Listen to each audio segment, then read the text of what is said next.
বন্ধুরা, আমি আজকে এসেছি একটা নতুন রেসিপি নিয়ে। আজকে ঝিঙের খোসা দিয়ে আমি একটা সুন্দর রেসিপি তৈরি করে দেখাবো। তার জন্য আগে ঝিঙের খোসাগুলোকে সেদ্ধ করে নিচ্ছি। একটা পেস্ট বানিয়ে নেবো। প্রথমে দিয়ে দিলাম বাদাম, সর্ষে, লঙ্কা। প্রথমে একটুখানি পেস্ট করে নিলাম। খোসাও সেদ্ধ হয়ে গেছে, ঠান্ডা করে ফিরে আসছি।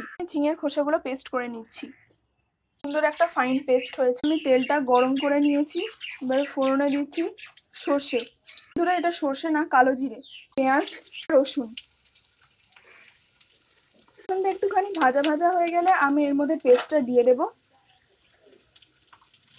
সামান্য হলুদ, পরিমাণ মতো লবণ, আর দিয়ে দেবো একটু মিষ্টি। নাড়তে নাড়তে একটা মন্ড তৈরি করে নিলেই হয়ে গেল ঝিঙের খোসা বাটা রেডি। এর সঙ্গে এক থালা ভাত অনায়াসেই খেয়ে নেওয়া যাবে। তোমাদের কার কার ভালো লাগলো অবশ্যই কমেন্টে জানিও।